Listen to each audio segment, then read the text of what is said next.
Hi, my name is Leonard with purewaterforyou.com, and in this video I'm going to try to explain how to change the filters on your EcoWater EcoElite reverse osmosis system. Now this system was also sold by Sears, NorthStar, as well as General Electric. They may have come with different faucets or whatever, but basically the system is the same. And what makes this unit unique over other reverse osmosis systems that it's an all-in-one system, whereas the holding tank and the filters are all contained in a single unit. Now, right here you'll notice the shutoff valve, and that's a big red button here. But the important thing that I would first want to mention is that right here next to the shutoff valve, you'll notice an air valve. Okay, this is an air valve just like you see on your car or bicycle tire. It's a Schrader valve.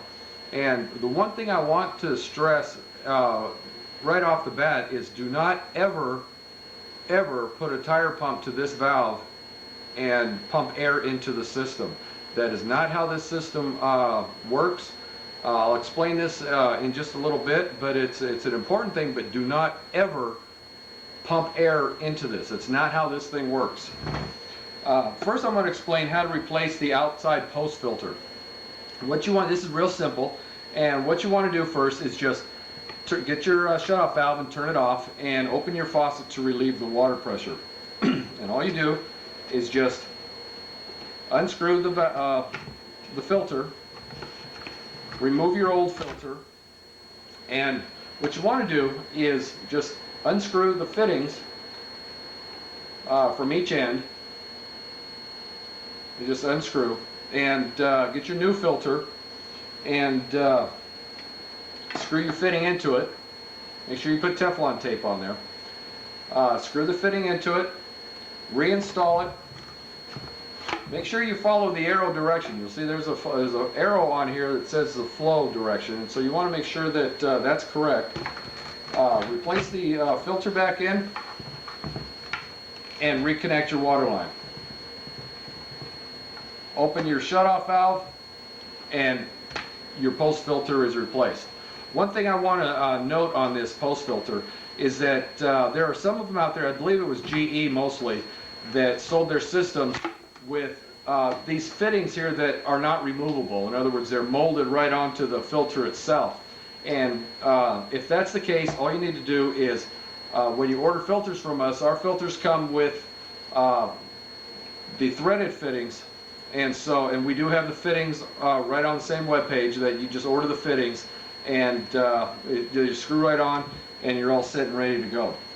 Now, to replace the pre-filter and the reverse osmosis membrane, the first thing you're going to want to do is remove the post filter and let the tubing just hang out like this. And then what you want to do is open your water valve and allow the water to start draining. Okay, you just let it continue draining. Now this is where the air valve part comes in. What you want to do is get a screwdriver or whatever you have handy and just push in on that Schrader valve. Okay, and that allows air to go into the system as the water is draining out. This is how to re-pressurize the system should in a year or two the system not put out as much water as it should. But that's all you do. Just let the water drain as you're holding the air valve and continue to do this until the water stops flowing from the tubing. And then to replace the filters, all you do is just up here, just remove the clips, one on each side, take off the two clamps, and the top comes right off. And in there you'll see the filter and the membrane and the pre-filter, and you just remove them. Now to reinstall, this is the pre-filter that goes into the system, and you'll see right on the label here it'll say this side up. Okay, make sure that it stays this side up because it's very important. And what you do is just open the filter and take your reverse osmosis membrane, and O-rings go in downward, slide the membrane right on into the pre-filter. all the way down, and then install this right into the housing. Now if you look in there, you'll see at the bottom the seat that these O-rings fit into, and so you just slide it right on down and then push the membrane all the way down until it's nice and snug.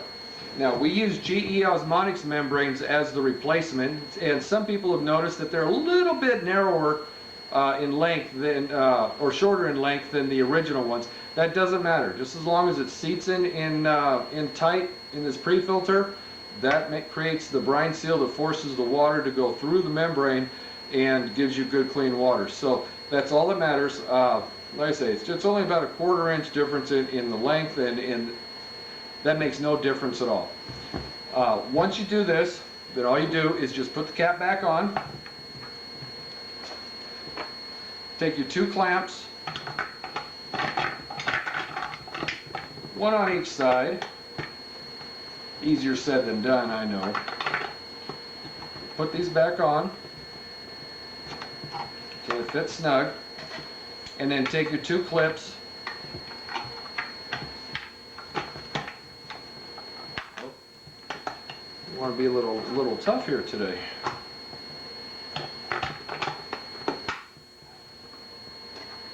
Now we take the 2 clips,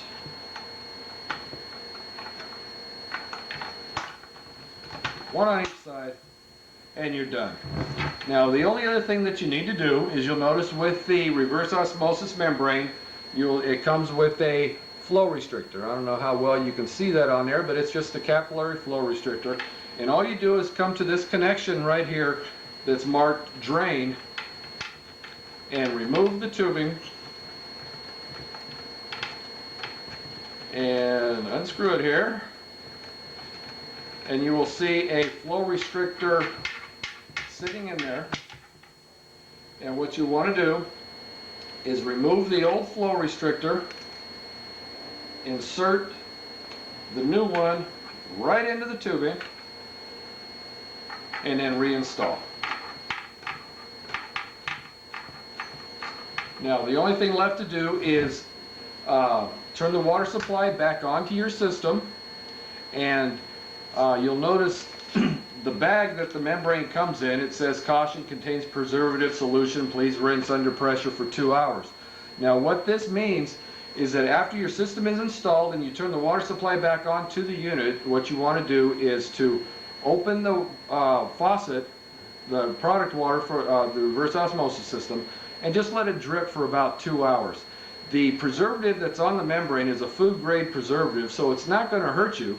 It just doesn't taste very good to drink, and that's why you need to, it needs to take 2 hours to rinse it off of the membrane completely. After the 2 hours, just close your faucet, give your tank a little bit of time to refill, and your system is good to go, just as new. And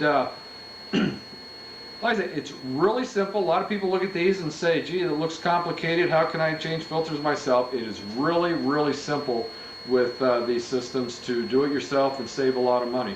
And if you have any questions, please feel free to give me a call or email me and let me know. If there's any other videos that you would like to see, let me know, and we'll do what we can to get them put on the website. But in the meantime, that's how simple it is to change the filters on an EcoWater EcoElite system. And so I hope you start doing it yourself and save yourself some money. Thank you.